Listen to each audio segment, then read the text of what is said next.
নাহমাদুহু ওয়া নুসাল্লি আলা রাসূলিহিল কারীম, আম্মা বা'দ। ক্যামেরার ওপাশে বসা আমার প্রিয় শিক্ষার্থী বন্ধুগণ, তোমাদের সকলকে আমার সালাম। আসসালামু আলাইকুম ওয়া রাহমাতুল্লাহ। আমি তোমাদের আজিজুল হাকিম ভাইয়া, ইগনাইট একাডেমির পক্ষ থেকে আজকে তোমাদের জন্য নিয়ে এসেছি কানেক্টরের উপর সহজ একটি ক্লাস।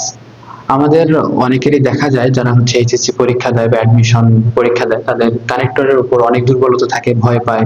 অনেকে বলে অর্থ করে প্যারাগ্রাফ যেটা দেওয়া থাকে বোর্ড কোশ্চেনে, বলে যে অর্থ না করতে পারলে অ্যান্সার করা যায় না। আবার অনেকে বাক্যের গঠন না বুঝেও অ্যান্সার করতে পারে না। এই যে নানা রকম সমস্যা থাকে, এই সমস্যা থেকে দূর হওয়ার জন্য আমরা আজকে তোমাদের জন্য সহজভাবে কিছু নিয়ম নিয়ে এসেছি, যে নিয়মের আলোকে তোমরা যদি চেষ্টা করো এবং পরিশ্রম করো এবং সে অনুযায়ী যদি পড়াশোনা করো, তোমরা অবশ্যই কানেক্টরের যে প্রশ্ন থাকবে ইনশাআল্লাহ সেই প্রশ্ন আলোকে তোমরা উত্তর করতে পারবা। চলো আমরা শুরু করি। আমরা কানেক্টর আজকে শিখবো হচ্ছে সহজভাবে।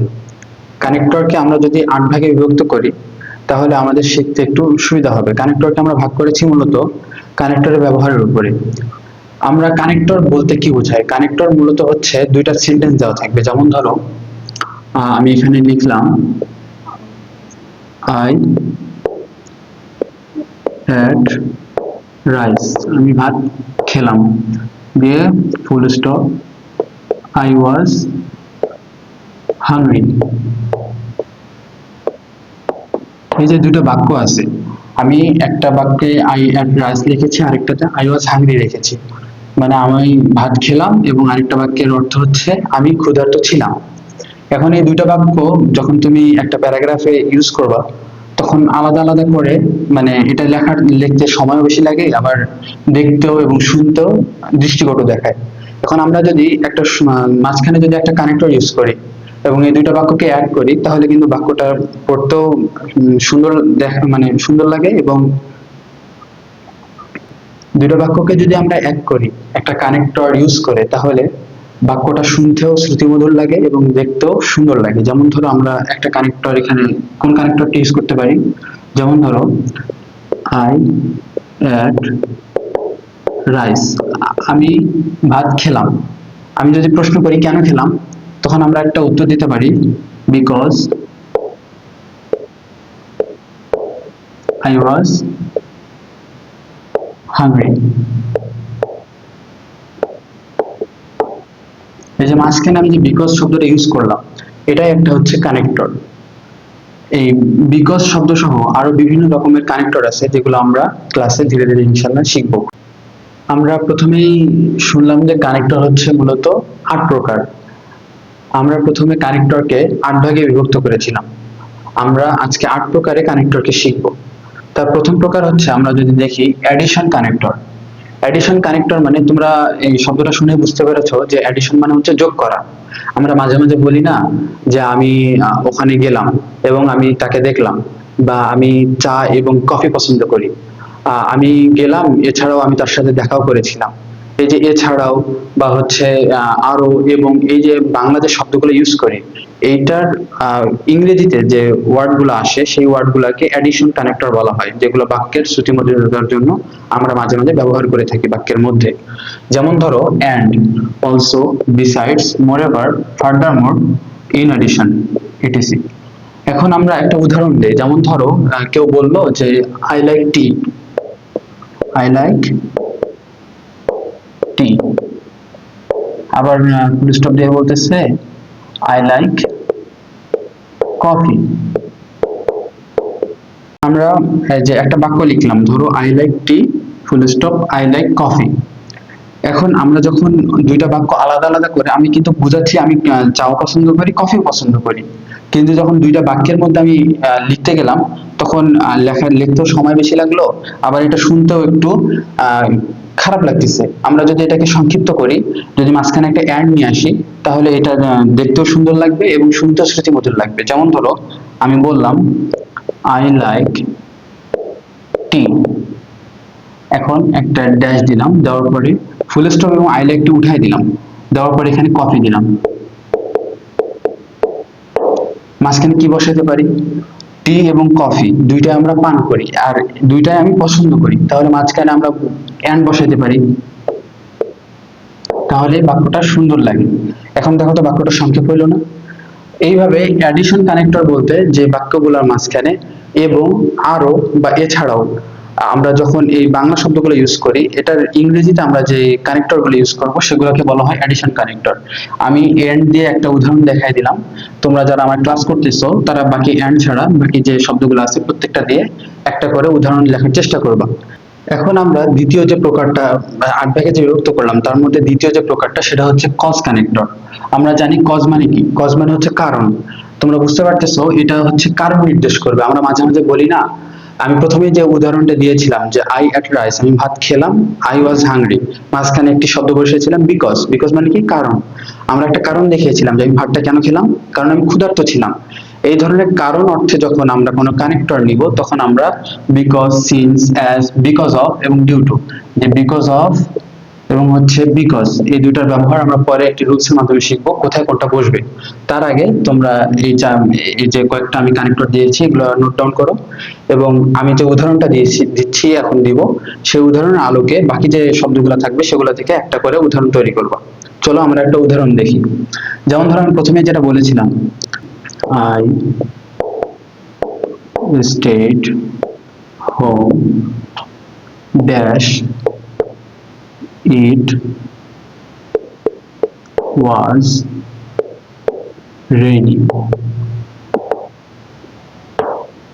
আমি বাসায় অবস্থান করতেছিলাম বা বাসায় ছিলাম ড্যাশ ইট ওয়াজ রেইনিং, কারণ বৃষ্টি হচ্ছিল। এখন আমরা এখানে একটা কারণ দেখতে পাচ্ছি, মানে বাক্যের অর্থ অনুযায়ী এখানে একটা কারণ বুঝতে যাচ্ছে যে কি কারণে আমি বাসায় ছিলাম। এখন ড্যাশের মধ্যে আমি কি লিখতে পারি, বিকজ লিখতে পারি। বিকজ আই স্টেড হোম, আমি ঘরে ছিলাম, বিকজ কারণ ইট ওয়াজ রেইনিং, বৃষ্টি হচ্ছিল, এই কারণে আমি ঘরে ছিলাম। এই যে আমরা এখানে কারণ বোঝাতে বিকজ ইউজ করলাম, এরকম বিকজ বা সিন্স বা অ্যাজ বা বিকজ অফ বা ডিউ টু, এগুলো বোঝাতে যে কানেক্টর গুলা মানে অর্থ দেয় সেটা হচ্ছে কারণ নির্দেশ করে, এবং এগুলা কজ কানেক্টরের মধ্যে পড়ে। আমি একটা বিকজ দিয়ে একটা উদাহরণ দিয়েছি, তোমরা চেষ্টা করবা সিন্স, অ্যাজ, বিকজ অফ এবং ডিউ টু দিয়ে একটা করে উদাহরণ তৈরি করা, এবং সেই উদাহরণটা আমাদের ইনবক্সে বা হচ্ছে কমেন্ট করো এই পোস্টে।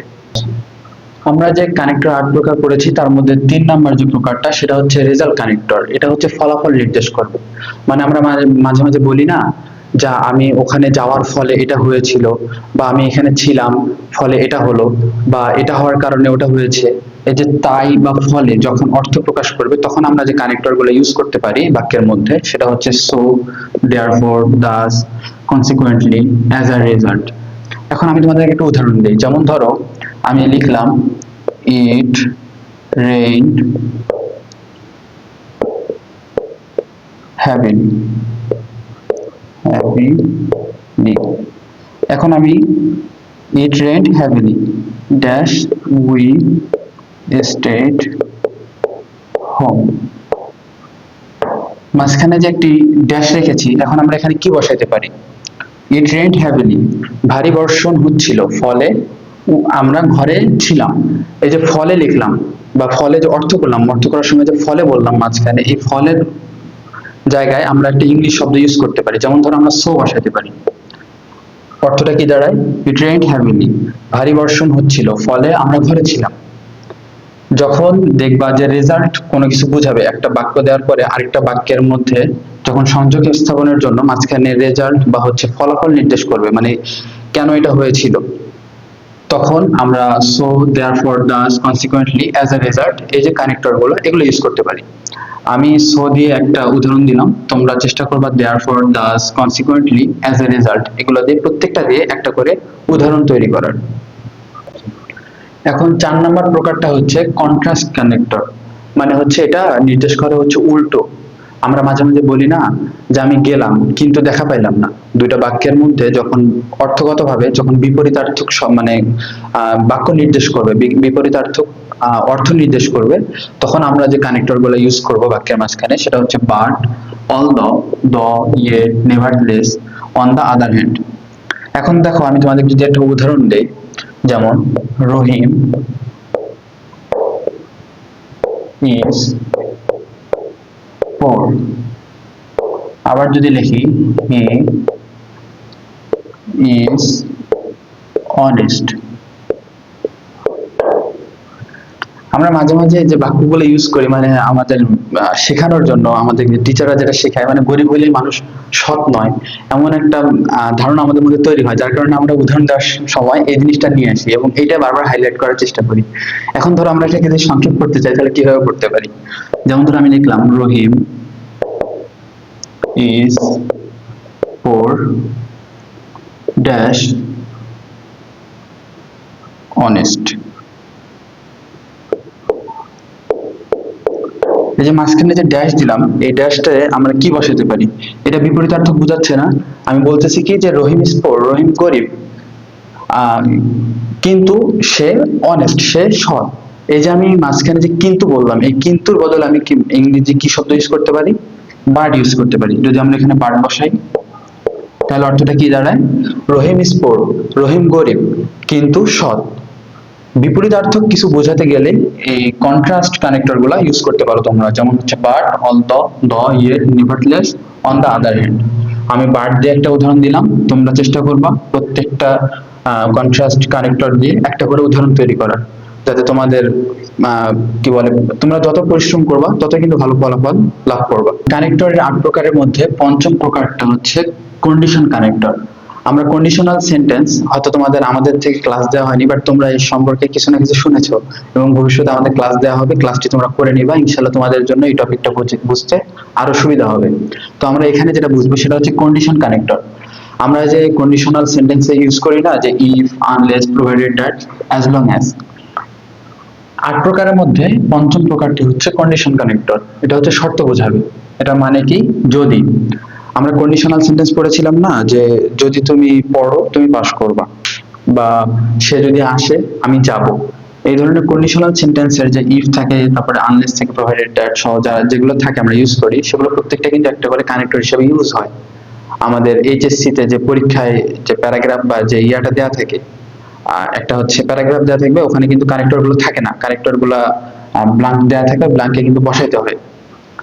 তো যদি এরকম থাকে যে কন্ডিশন কানেক্টর থেকে যদি আসে যে ইফ বা আনলেস বা provided that, as long age, এটার ব্যবহারটা তোমরা কিভাবে মানে কিভাবে করবা? যখন দেখবা যে যদির অর্থ দিচ্ছে, তখন তোমরা হচ্ছে ইফ, আনলেস, প্রোভাইডেড দ্যাট এগুলো ইউজ করতে পারো। যেমন উদাহরণ হিসেবে আমরা বলতে পারি dash you study hard, you will pass। যেখানে শর্ত বোঝাই যাচ্ছে যে ইউ স্টাডি হার্ড, তুমি যদি মানে ভালো করে পড়াশোনা করো তাহলে তুমি পাস করবে। এখন শর্ত যেহেতু আসছে, শর্ত হিসেবে আমরা কি নিতে পারি? ইফ। এই যে আমরা ইফ বা কন্ডিশন কানেক্টর এখানে ইউজ করলাম, এটাই হচ্ছে কন্ডিশন কানেক্টরের ব্যবহার কন্ডিশনাল সেন্টেন্সের ক্ষেত্রে। যদি কন্ডিশনাল সেন্টেন্স যদি তোমাদের প্যারাগ্রাফের মধ্যে দেয়া থাকে, যে প্যারাগ্রাফটা তোমাদেরকে ব্ল্যাঙ্ক পূরণ করার জন্য পরীক্ষার খাতায় দেয়া থাকবে, তোমরা যদি এরকম কোনো কন্ডিশনাল সেন্টেন্স থাকে তাহলে তোমরা কন্ডিশন কানেক্টর গুলো বসায় সেটা অ্যান্সার করতে পারবা। তো আমরা পরবর্তী যে প্রকারটা আছে সেটা নিয়ে এখন আলোচনা করব। তার আগে তোমাদেরকে বলে রাখি, unless, provided that, as long as, এগুলো দিয়ে প্রত্যেকটা দিয়ে তোমরা একটা করে উদাহরণ তৈরি করবা। কানেক্টরের 8 প্রকারের মধ্যে 6 নম্বর প্রকারটা হচ্ছে টাইম কানেক্টর। আমরা মাঝে মাঝে সময় নির্দেশ করার জন্য কিছু কানেক্টর বাক্যের মধ্যে ব্যবহার করে থাকি, যেমন হোয়েন মানে কখন, while, before, after, as soon as. এই ধরনের কানেক্টর গুলো যখন আমরা ইউজ করব বাক্যের মধ্যে, দেখবো যে ওটা কি সময়কে নির্দেশ করতেছে কিনা।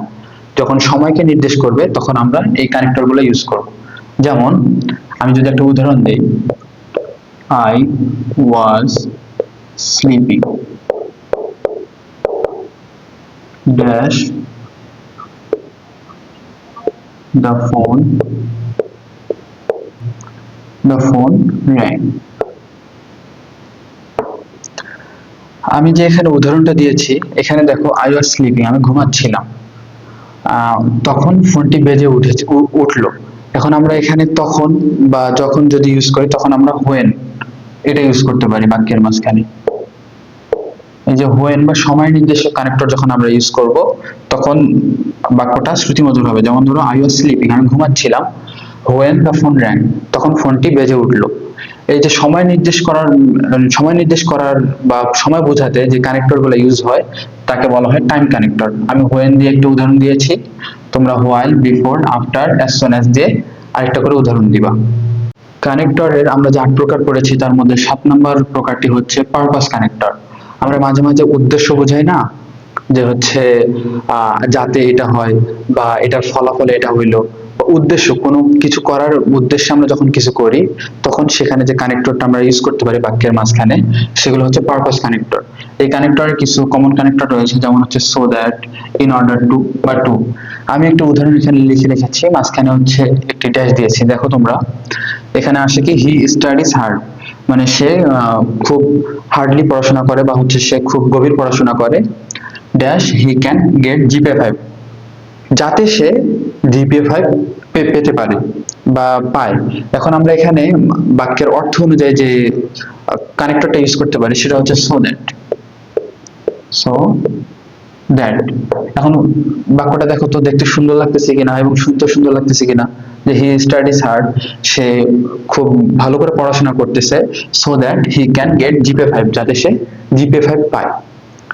এখন বাকি যে দুইটা আছে এই দুইটা দিয়ে তোমরা নিজেরাই একটা করে উদাহরণ লেখার চেষ্টা করবা। কানেক্টর 8 প্রকারের মধ্যে সর্বশেষ বা 8 নাম্বার প্রকারটা আমরা যেটা শিখবো সেটা হচ্ছে এক্সাম্পল কানেক্টর। আমরা যে উদাহরণ বুঝাতে এখানে লিখলাম যে many fruits are healthy, মানে অনেক ফল আছে যেগুলো হচ্ছে স্বাস্থ্যকর। ড্যাশ ম্যাঙ্গোস অ্যান্ড অ্যাপল, যেমন হচ্ছে আম এবং হচ্ছে আপেল।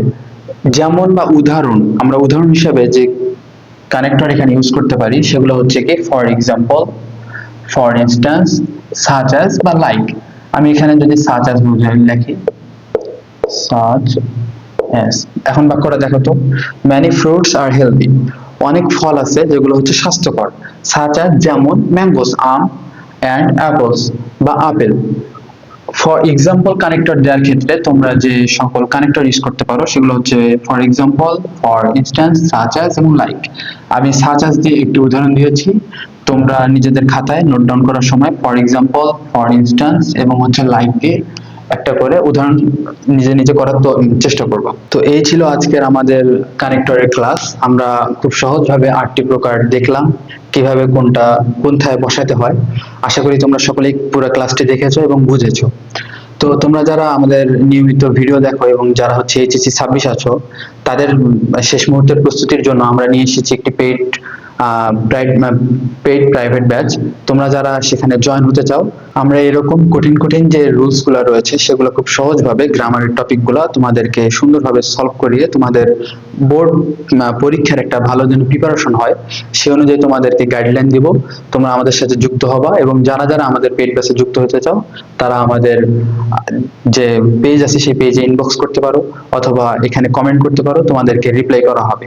সকলে ভালো থাকবা, সকলে সুস্বাস্থ্য কামনা করে আজকের ক্লাস এখানে শেষ করতেছি। আসসালামু আলাইকুম ওয়া রাহমাতুল্লাহ।